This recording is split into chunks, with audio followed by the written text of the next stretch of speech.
A história do jiu-jitsu no Brasil começa em 1915, com a chegada de Mitsuyo Maeda, que viria a ser o mestre de Carlos Gracie. Após alguns anos, Maeda voltou para o Japão e Gracie começou a ensinar seus irmãos. Em 1925, Carlos viajou para o Rio de Janeiro junto com seu irmão Hélio, e lá abriram sua primeira academia, a Academia Gracie de Jiu-Jitsu. Foi passando o tempo e os Gracie se adaptaram a algumas regras da luta, assim fazendo com que adversários de baixa e alta estatura pudessem competir um contra o outro.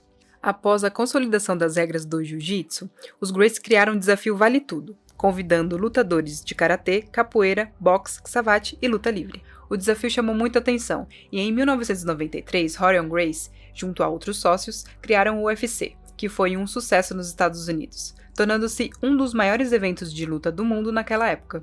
Após um tempo, o UFC foi perdendo seu valor e foi proibido em alguns estados norte-americanos. Em 2001, Dana White e mais 2 amigos de infância compraram o UFC e, após algumas mudanças nas regras, conseguiram legalizar novamente o esporte, fazendo o UFC ser titulado a maior organização de MMA do planeta.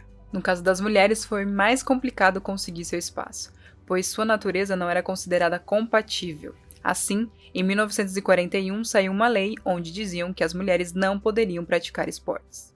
O que eu penso sobre a lei de 1941, primeiro que eu não sabia, né? Não conhecia. Quando vocês me contaram um pouquinho sobre, eu achei de primeiro um absurdo, porque eu acho que homem e mulher devem ter os mesmos direitos. E de imediato também eu senti uma gratidão pelas mulheres que lutaram para a gente ter esse espaço, essa liberdade de praticar esporte, de representar, né, as mulheres no esporte. É isso. Por um lado eu fiquei bem chateada, porque só de imaginar o que elas passaram, né? E gratidão, porque se eu tô aqui, se eu posso praticar o jiu-jitsu, é porque muitas lutaram pelo espaço. Na real, eu fiquei sabendo dela ontem. Eu acho que quase ninguém sabe. E eu fiquei... não tem palavras, sabe, para descrever. Uma coisa que a gente se para pra pensar, como nós não poderíamos fazer um esporte só porque alguém achou que esse esporte era uma coisa muito masculina para a mulher fazer. Não sei se é o medo que os homens, ainda mais naquela época, tinha, né, sobre o que a mulher poderia fazer, aonde que ela poderia chegar, não só com o esporte, eu acho que em tudo, né, porque não era só o esporte que a mulher era privada, eu acho que era de fazer qualquer coisa, tipo, tudo a mulher dependia do homem para viver praticamente, porque ela tinha que casar, porque se não casasse não vivia, né, porque alguém não podia trabalhar. Após 29 anos, em 1970, o jiu-jitsu se tornou um esporte legal para as mulheres. Em 1978, tivemos a primeira mulher a conquistar a faixa preta. Foi Ivone Duarte, com apenas 14 anos. Ela sempre teve vontade de participar das competições, mas, na época, os campeonatos eram exclusivos para homens. Ivone se juntou a outras mulheres para pressionar a Federação do Rio, assim conseguindo com que em 1985 criassem a primeira categoria feminina. Ivone competiu e ganhou a disputa com a faixa azul.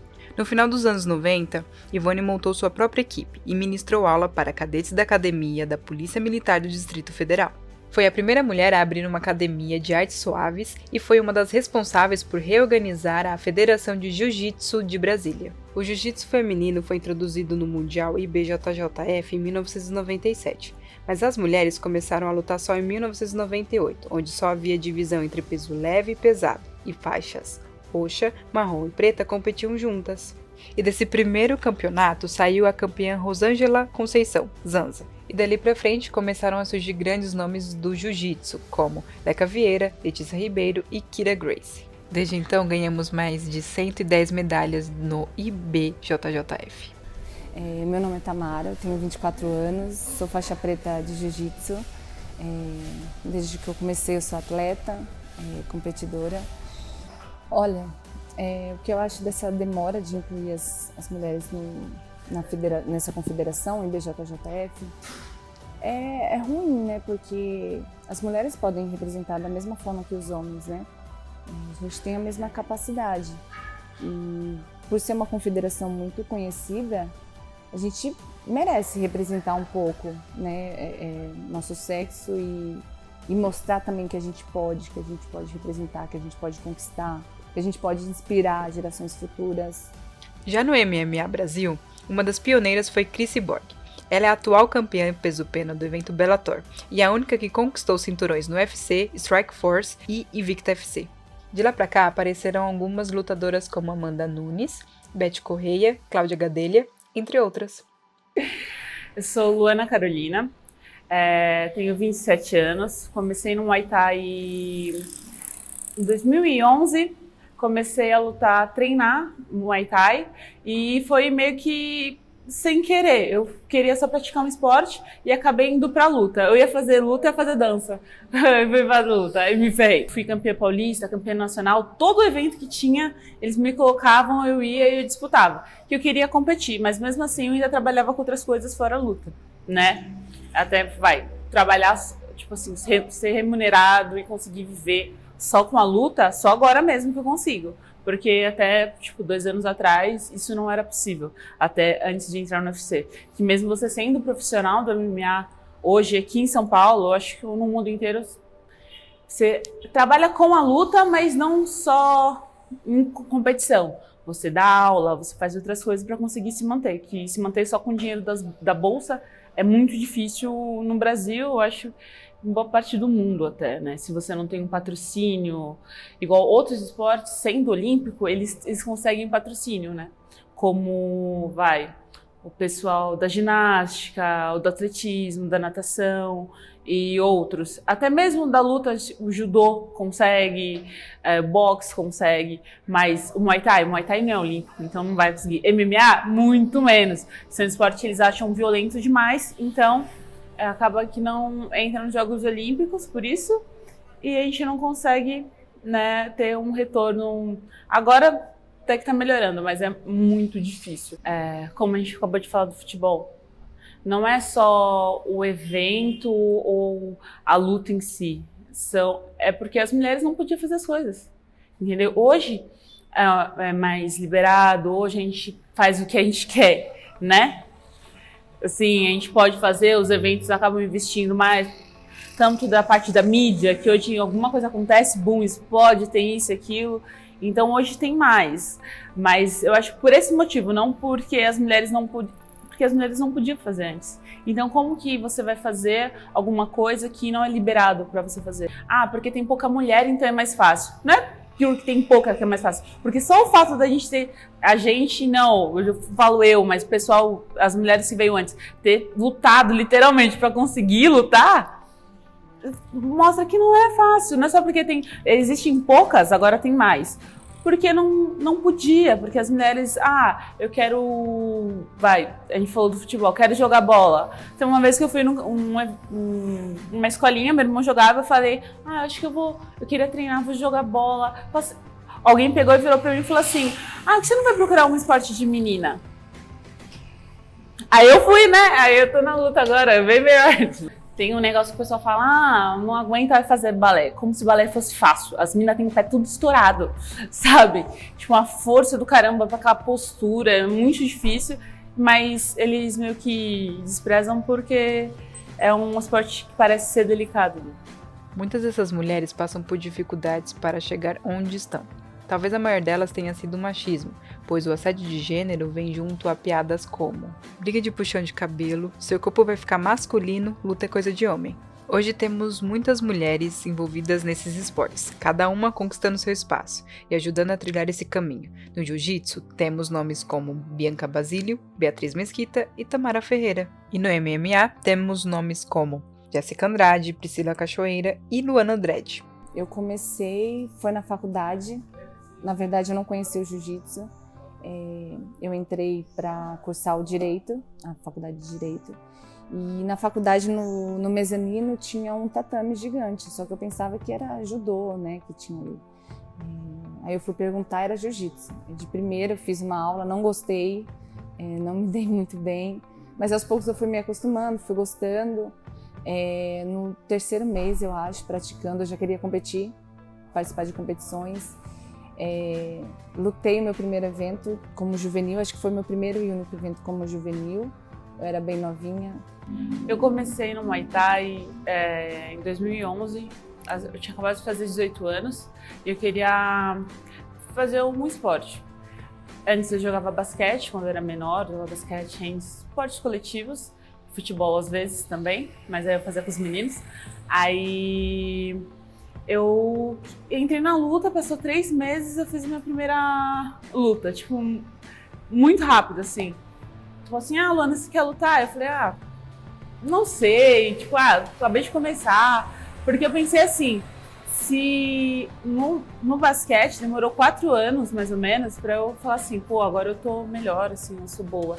Então, na minha cabeça, eu demoraria mais uns 4 anos eu treinando pra eu ficar boa na luta e conseguir lutar, né? Mas, assim, a primeira vez eu fui fazer o teste da aula, né, pra ver. E porque não era esse boom. Hoje quase todo mundo sabe que é luta, Muay Thai, Jiu-Jitsu, coisas assim, né? Que é um pouco mais popular. Mas antes eu joguei no Google pra ver que era Muay Thai, essas coisas assim, Jiu-Jitsu. E a primeira semana eu cheguei lá e falou assim, quantas vezes você vai treinar? Eu falei, quero treinar todo dia. Aí o menino, hoje é meu amigo, treina comigo até hoje, falou assim, você quer lutar todo dia? Eu falei, treinar todo dia? Eu falei que sim, quero treinar todo dia. Então, porque eu achava que se eu sair no trabalho e um dia sim, um dia não, às vezes eu ia meio, hoje eu não tô afim, não vou. Eu acreditava que se eu criasse um hábito, ia ser mais normal, e meio que foi isso. Então, a primeira semana eu já treinei todo dia. Morri, mas eu treinava todo dia e assim foi. Tanto tem até uma história engraçada, que tinha uma aluna minha, que ela começou a treinar, porque ela tinha alguns problemas e tudo. Ela não queria, igual antes ela jogava bola e tal, e ela entrou num TAI, gostou e começou a ter uma atividade física, tudo, e só que eu não sabia que ela era arquiteta da UFC. E ela chegou pra mim um dia e falou assim, Lu, você vai fazer o que sábado? Eu falei, acho que nada, por quê? Você quer ir pro UFC? Eu, o quê? Eu, tipo, lógico, tipo... Aí ela, outra aluna minha que também era amiga dela, e foi todo mundo. E, tipo, ela tava trabalhando, é claro, mas ela mostrou tudo pra gente, sabe? Parecia que eu era VIP e ia de graça, né? E aí eu fui, e ela falou assim, pô, Lu, imagino você entrando ali e tal. Isso quase um ano antes de eu fazer o evento, né, participar do Contender. Aí eu fiquei olhando assim, foi a primeira vez que eu fui no UFC, falei, caraca. Aí eu fiquei imaginando, falei, que da hora, né? Tipo, outra vibe, tipo, sim, a estrutura é gigante, é um show, literalmente, o UFC é um show. E elas me deram uma camiseta, uma regata, e eu falei, Lu, pra você lembrar, eu falei, eu só vou usar essa regata quando eu entrar no UFC. Sério, eu falei assim, só vou usar essa regata quando eu entrar no UFC. Aí passou um ano e eu consegui entrar, acredita? Tipo, foi muito... Era pra ser, sabe? E hoje eu tô dentro do maior evento do mundo. O apoio da minha família no começo não tive, pra falar a verdade, né? Meu pai não aceitava muito, meu pai queria que eu me formasse, mas era uma vontade dele, né? Então, quando eu acordei e vi, poxa, a minha vontade não é essa, eu quero ser atleta, eu quero ser atleta de jiu-jitsu e viver disso, tentar viver disso, né? No começo foi difícil, ele não aceitava, mas hoje ele me dá total apoio, minha mãe também, minha irmã, acho que são as pessoas que mais me apoiam. Assim, fala sobre minha família, no começo, qual é o pai e a mãe que quer ver seu filho tomando porrada? Se você fosse mãe, você ia querer ver seu filho sair na mão? Sua filha? Ainda mais, tipo, filha, né? O pessoal não quer, né? Real, tipo, ninguém quer. Mas só que eles me ajudaram. Na primeira vez, quando eu falei que fui prestar luta de Muay Thai, eu cheguei na minha casa, tipo, tinha acabado de fazer 18 anos, e aí eu falei, eu vou lutar. Aí ele falou assim, não, você não vai não. Eu falei, não, eu vou sim, eu só tô avisando vocês que eu vou lutar. Eu vou lutar. Só tô avisando vocês. Aí ele, vai fazer o quê? Né? Aí eu comecei a lutar, só que, essa minha primeira luta, eu fiquei rindo o dia inteiro no outro dia. Eu fiquei muito feliz, eu não conseguia dormir, eu acordei cedo, uma coisa que eu não faço. Tipo, acordei cedo, comecei a fazer tudo. Minha mãe, nossa, vai lutar mais vezes então, tipo, sabe? E eu falei, nossa, a melhor coisa que eu já fiz, sabe? A sensação era muito boa e eu queria mais disso. Aí, no começo, minha mãe não gostava muito, aí teve uma vez que foi a única vez que eu não consegui bater o peso, eu tava, tipo, já tinha perdido muito peso, eu fui no meu nutrólogo e tudo, ele olhou pra mim 2 dias antes e falou, Lu, você já tá desidratada, você não vai conseguir bater esse peso. E aí eu fiquei, putz, mas mesmo assim eu tentei, não consegui e não teve luta. E porque era 55 e pouco, hoje eu sei que eu não bato 55, 56 sim, 55 não. E ele falou isso, Aí, quando cheguei em casa, minha mãe, ela não lutou, tipo, ficou feliz porque eu não ia lutar. Nossa, aí na hora eu comecei a chorar, porque aí eu já tava puta da vida, já tava triste. Aí meu pai foi lá e deu uma comida de rabo na minha mãe. Sandra, olha como ela tá. Aí depois ela veio pedir desculpa e tudo. Aí depois disso, faz uns 3, 4 anos que eu lutava já. Aí que ela, não é assim. E aí começou a mudar. Desde criança, a sociedade impõe que os homens façam algum esporte, então eles acabam tendo mais atenção e um preparo melhor em comparação às mulheres. Eles têm apoio da família, professores, treinadores, etc. Já as mulheres precisam da aprovação dessas pessoas e da sociedade para poder começar. A diferença do início de carreira entre mulheres e homens, eu acho que hoje em dia, eu acho que tá mais fácil para a mulher conseguir ajuda, patrocínio, né? Um apoio. Mas ainda assim eu acho que os homens são mais apoiados, né? Tanto financeiramente como, não sei, eles são mais procurados, eu acho, para ser apoiado, para ser patrocinado. Mas a gente está tentando conquistar esse espaço para a gente também conseguir ajuda, a gente representar da mesma forma. É isso, eu acho que existe sim uma diferença, mas bem menor do que antigamente, porque a gente está tentando buscar essa igualdade. Se for falar, eu acho do passado sim, mas eu acho que hoje não.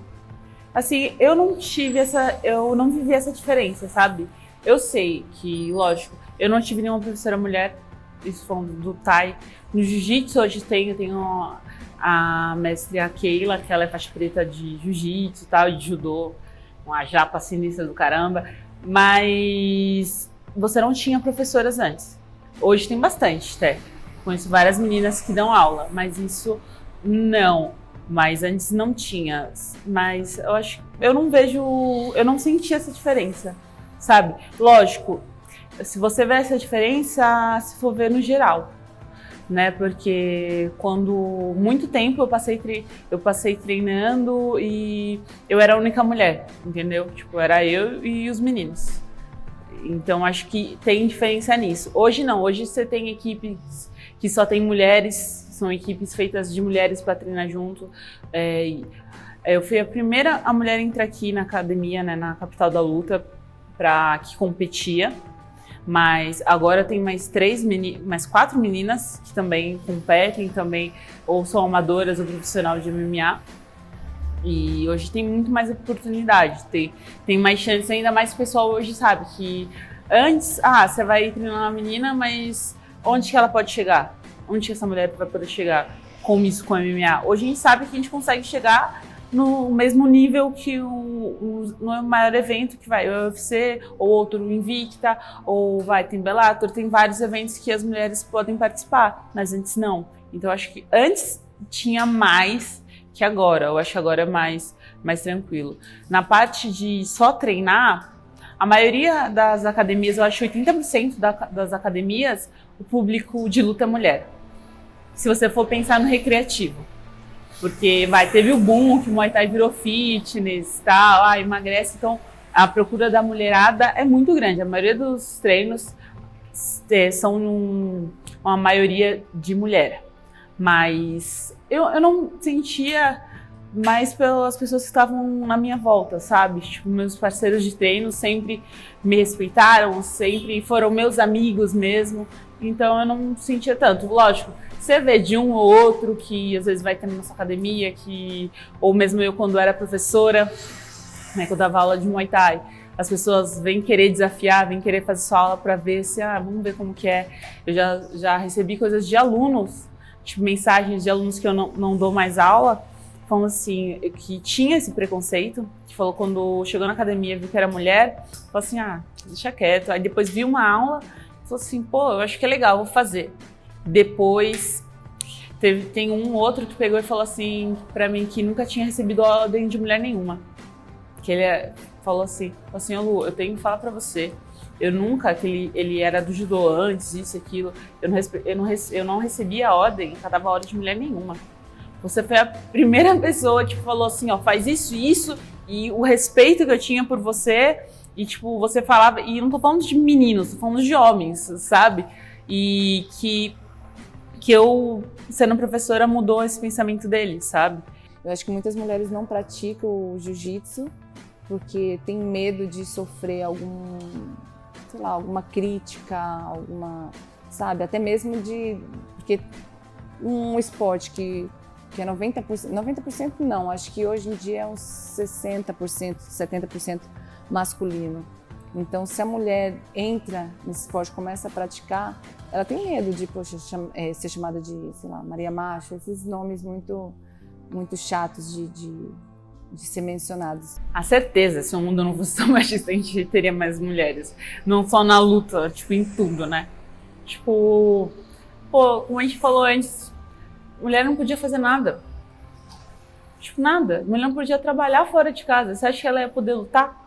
Ou jogar bola, ou jogar basquete? Fazer qualquer coisa, sabe? Mulher não podia fazer nada, praticamente.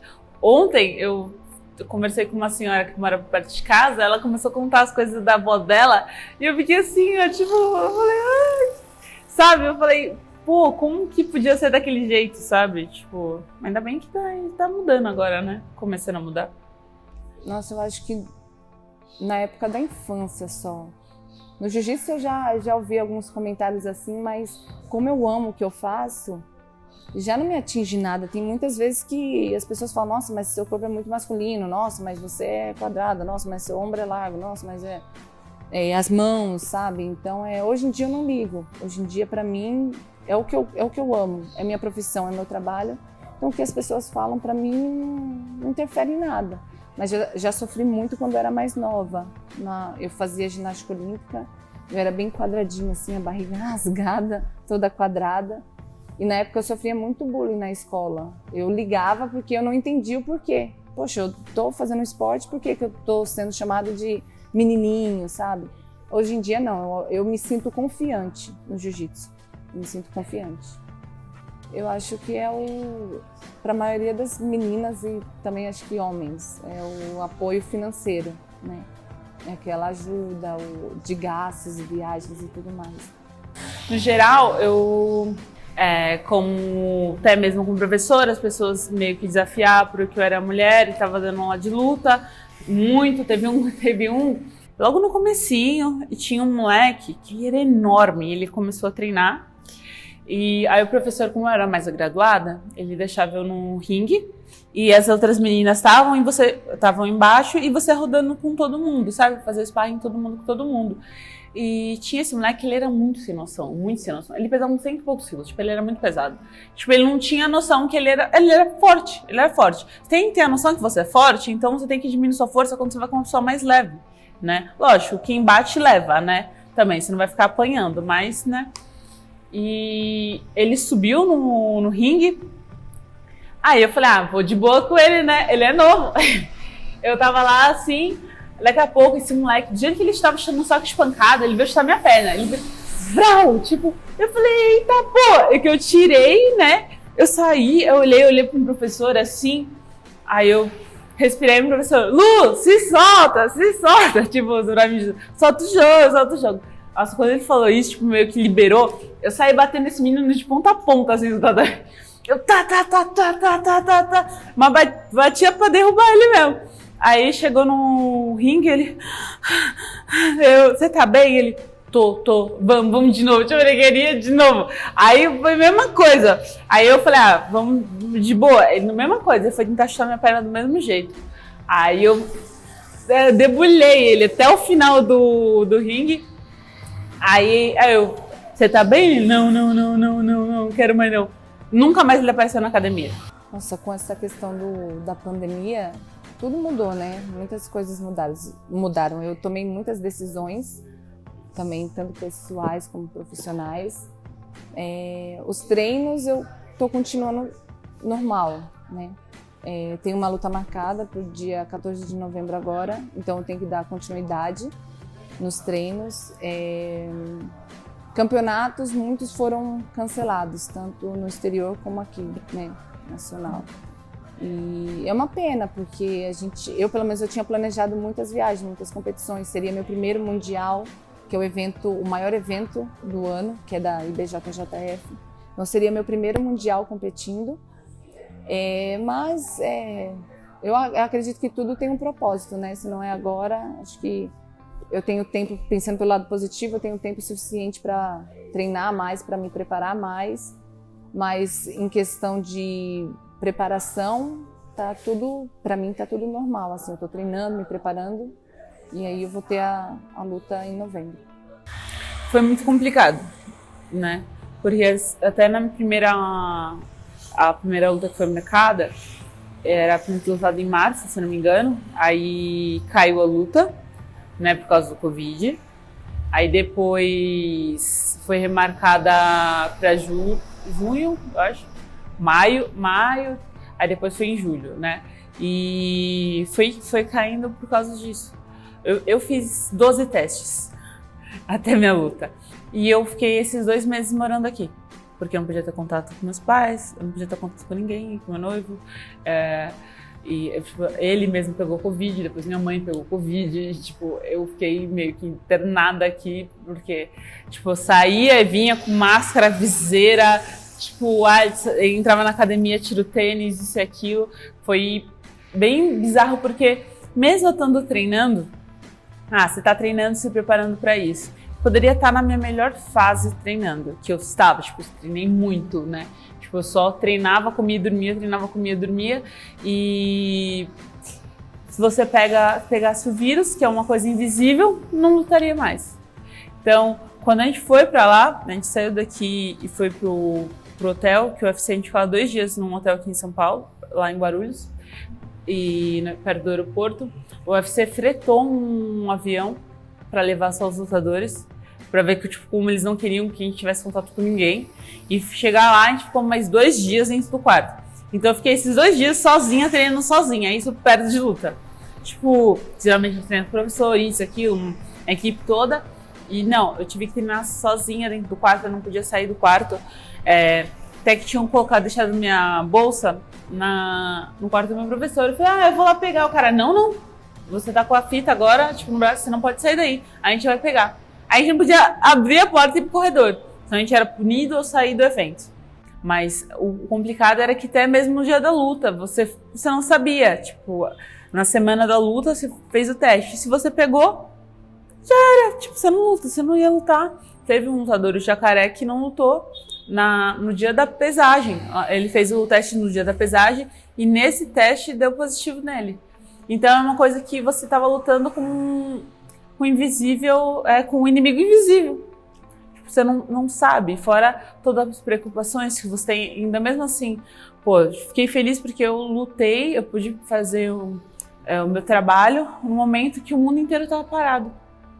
E a gente estava correndo atrás para tentar, porque no começo eu estava treinando em casa, eu estava treinando eu e meu noivo, que também luta, então a gente estava treinando junto, um puxava a parada pro outro, a gente fazia preparação física, o meu professor passava, a gente fazia os equipamentos que tinha em casa, né? Foi meio que isso, até falar assim, não, casou a luta, agora você vem pra academia.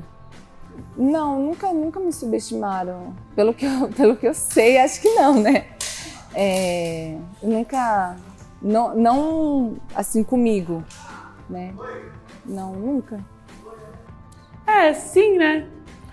Eu acho que eu até falei nos outros, né? Que, por você ser mulher, as pessoas acham que você é fraca ou isso, aquilo. Não só os homens, mas até as próprias mulheres. Às vezes eu ia lutar, porque eu fico mais magra pra lutar, né? Eu perco peso.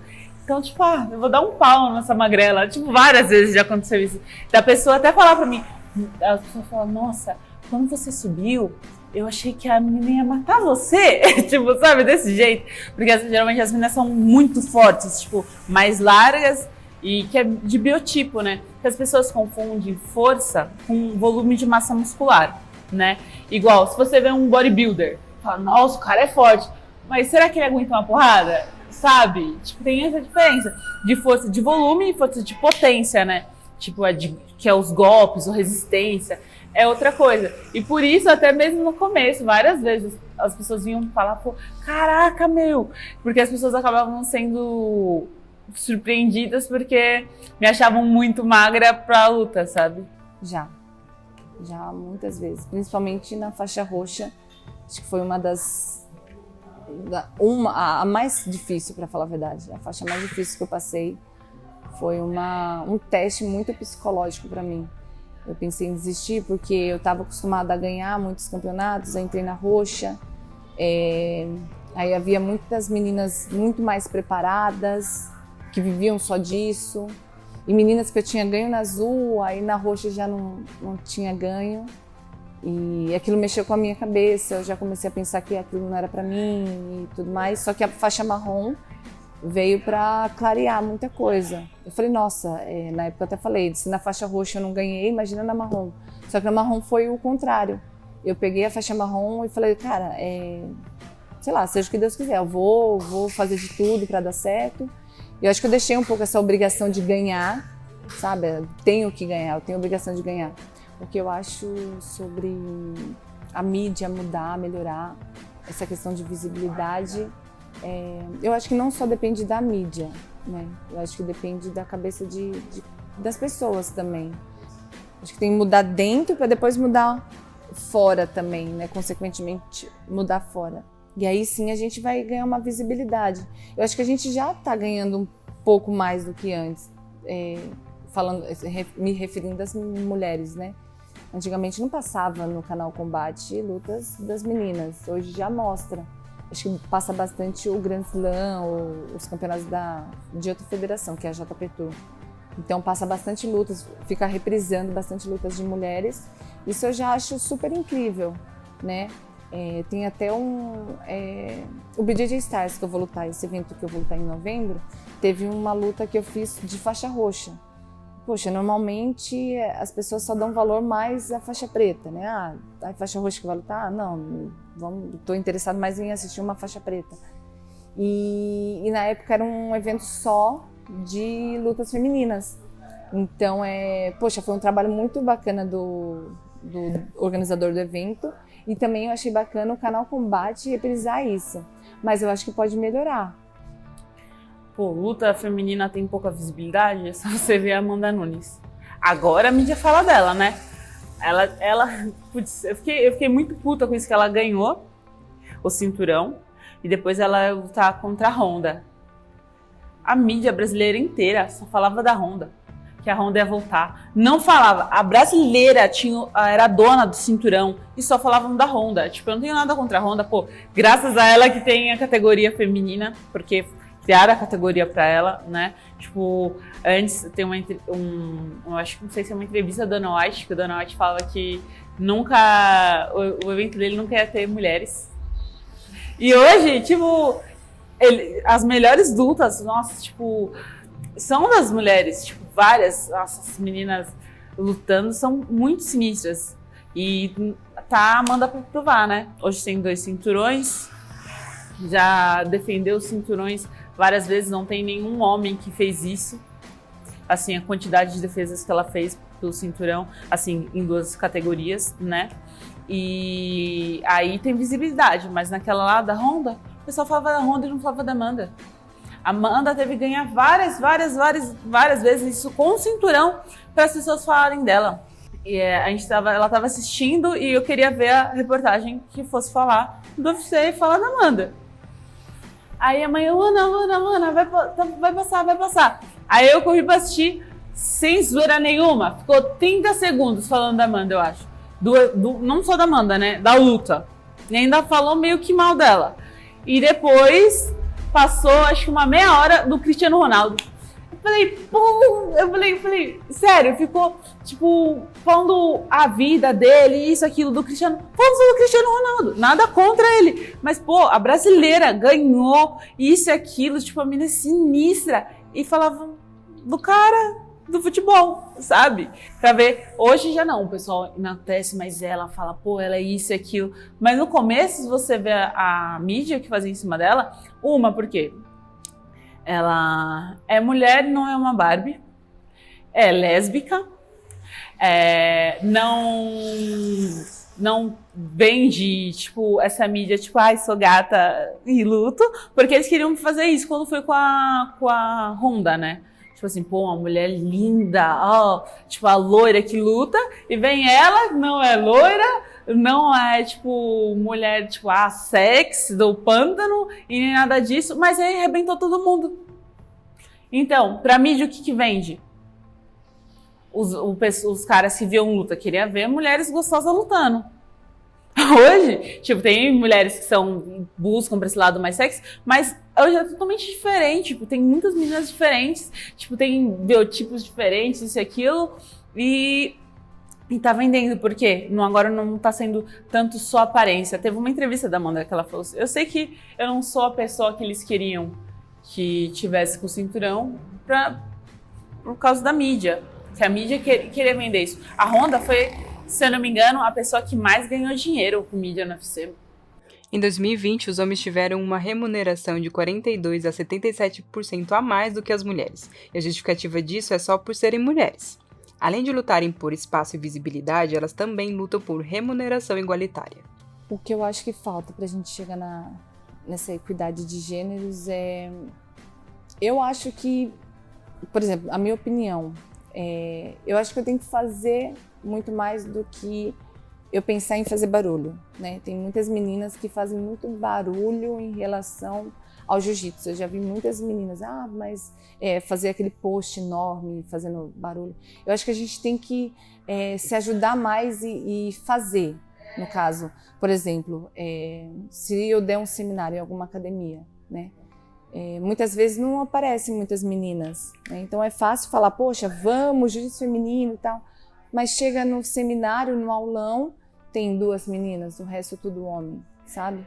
Então as meninas eu acho que tem que se juntar mais, tem que se ajudar mais nisso. A gente tem que fazer muito mais, a gente tem muito para fazer, muito que trabalhar. Mas eu acho que é mais fazer do que falar. Eu acho que a gente pode fazer. A gente não precisa falar, a gente pode fazer. Eu acho que a gente é capaz de fazer muito mais. A parte da remuneração do UFC não é tanto pelo sexo, mas sim sobre o peso da pessoa, entendeu? Lutadores 5'7", mesmo homem, ganham menos que os lutadores absolutos, que são os pesos pesados, sabe? Porque o pessoal americano gosta de ver os caras grandes lutando. Essa cultura do pessoal grande lutando, né? Então, essa tem essa diferença. Mas se for comparar com os outros esportes, eu acho que o esporte que mais chega para ele é o MMA. Ó, mesmo que foi porque a Amanda também ganhou um bônus, mas ela ganhou a mesma coisa, se eu não me engano, que o John Jones. Os dois disputaram o cinturão. Quando eu entrei no Contender, eu ganhei a mesma coisa que hoje é o Johnny, que ele também entrou junto comigo no evento. E ele era um homem, a gente ganhou o mesmo salário. Porque eu sei porque o meu empresário era empresário dele também, sabe? E então, eu acho que dos esportes, eu acho que o MMA é o mais equilibrado. Tipo, tanto desde o começo, eu ganhava R$500, o meu amigo também ganhava R$500 pra lutar. Isso no futebol, agora o pessoal, nossa, fez a notícia que agora vai começar a equilibrar, mas tenho certeza que isso aí é só por enquanto, pelo menos, pra quem tá no topo. Para as meninas da base, nem ferrando. Isso no MMA já consegue, eu acho que, equilibrar bem mais que os outros esportes, viu? Fico muito feliz porque, poxa, as mulheres merecem e eu espero que isso reflita em outros esportes, assim como no MMA, no jiu-jitsu, no judô, que isso provoque uma vontade de fazer das confederações, né, no caso do jiu-jitsu, igualar as premiações, enfim, até questão de patrocínio também, igualar. E eu não sei, eu acho que está um pouco longe de acontecer isso no jiu-jitsu. Tanto é que a gente não tem seleção, porque não é um esporte olímpico nem nada, mas eu acho que está um pouco longe, mas aos poucos a gente vai conquistando isso. A gente conquistou muitas coisas, né? Hoje a gente tem muito espaço conquistado por essas meninas que eu falei, né, que eu mencionei, que são inspirações para mim. Elas lutaram muito para a gente ter muito espaço hoje. Ótimo, né? Tipo, nada tipo, nossa... tipo assim, nossa, eles fizeram uma coisa muito boa. Foi coisas que eles já deviam ter feito faz tempo, né? Mas como a gente falou sobre a mídia, né? Eles pagam o que eles recebem, praticamente, entendeu? Então, assim, se não vende ingressos, então como que eles vão conseguir devolver? É meio que isso. Mas, pô, eu acho que é ótimo, eu acho que até para as meninas que estão vindo, sabe? Ver que, pô, eu posso chegar nesse nível, sabe? Posso ser atleta e chegar no nível que essas mulheres estão. Tipo, eu não vou ficar só na metade, sabe? Ser atleta porque eu sou boa, mas viver mesmo do esporte eu não vou conseguir. Eu acho que isso foi uma das melhores coisas que o futebol fez pelo feminino, né? Nos últimos tempos, né? Até mesmo quando veio a Copa, né? Que foi televisionada e tal. Eu fui assistir uma Copa aqui no Pacaembu. Tipo, o ingresso era 1 quilo de alimento. Numa final de Copa feminina, entendeu? Tipo, tem muita essa diferença, mas é por causa da cultura, não só da mídia, do povo em geral. De se interessar, de querer assistir, de prestigiar as mulheres também, sabe? É isso. O que eu acho que o que as gerações futuras podem fazer, primeiro, não parar de lutar pelas próximas gerações que vão vir, para isso criar um ciclo, né, vicioso. Desistir a gente vai pensar muitas vezes, né? Assim como eu pensei, muitas pessoas já pensaram em desistir. A gente tem que saber o que quer e para onde ir. Dúvida a gente vai ter, dificuldades, mas eu acho que eu hoje eu prefiro muitas vezes passar por dificuldades do que por facilidades. Se eu tô aqui, se eu tenho essa cabeça de querer muito mais, foi por conta das dificuldades que eu passei, né? Não foram assim muitas, inúmeras dificuldades, mas contando preconceito, algumas vezes eu passei.